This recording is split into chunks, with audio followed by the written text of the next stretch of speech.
لا اسألکم علیہ اجرا، اے محبوب گرچہ آپ کی زندگی کا گوشہ گوشہ گواہ ہے، لیکن فرما دیجئے میں تم سے تبلیغ دین کا کوئی صلہ اور کوئی اجر نہیں الا المودۃ فی القربى، لیکن میں تم سے ایک چیز کا مطالبہ کرتا ہوں، اور وہ یہ کہ میرے قرابت داروں سے تم نے محبت کرو۔ اب سوال یہ ہے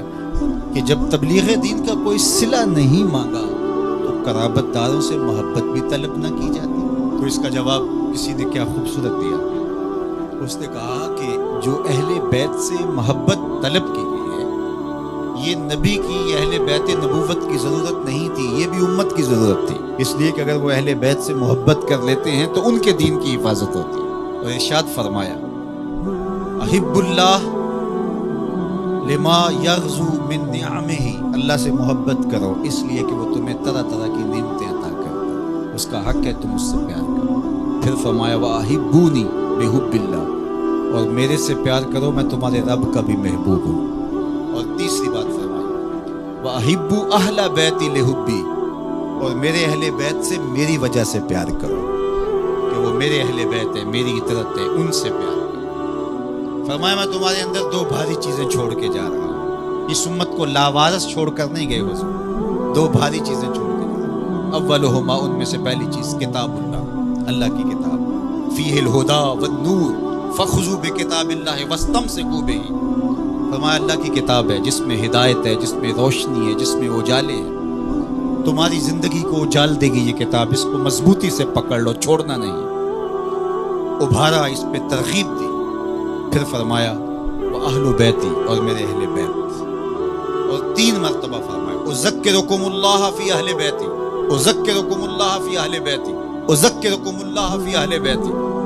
صحیح مسلم کی روایت ہے، میں اپنے اہل بیت کے حوالے سے تمہیں اللہ سے ڈراتا ہوں، میرے اہل بیت کے معاملے میں کوتاہی کا ارتکاب نہ کرنا۔ اچھا میں آپ سے پوچھتا ہوں، جب قرآن مجید موجود ہے تو پھر کیا ضرورت تھی اہل بیت کے دامن کو تھامنے کی تلقین کرنے؟ ایک سوال کھڑا ہوتا ہے، کیا کتاب ہماری ضرورتوں کی کفیل نہیں، ہمارے دکھوں کا مداوا نہیں، ہمارے درد کا درما اور ہمارے امراض کا علاج نہیں؟ جب قرآن اتنا کافی ہے، اتنا وافی ہے، ضرورتوں کا اتنا کفیل ہے، تو پھر اہل بیت کے دامن کو تھامنے کی تلقین کیوں؟ تو اس کا جواب یہ ہے، ایک ہوتا ہے علم، ایک ہوتی ہے اس کی عملی مشق، ایک ہوتی ہے تھیوری، ایک ہوتا ہے اس کا پریکٹیکل۔ اگر اسلام کی تھیوری دیکھنی ہے تو قرآن موجود ہے، اگر پریکٹیکل دیکھنا ہے تو کربلا کے تپتے ہوئے ریگزار میں حسین ابن علی کا کردار موجود ہے۔ دونوں کے دامن کو مضبوطی سے تھام لو، اور فرمایا کہ اگر تم ان دونوں کے دامن پکڑ لیتے ہو، میں محمد ضمانت دیتا ہوں صلی اللہ علیہ وسلم کہ تم گمراہ نہیں ہوگے۔ یار میرے حضور نے تو ضمانت دی کہ ان کو تھام لو تو تم گمراہ نہیں ہوگے، ہم 73 گروہوں میں بٹ گئے، فرقہ فرقہ ہو گئے، میرے حضور نے تو ضمانت دی تھی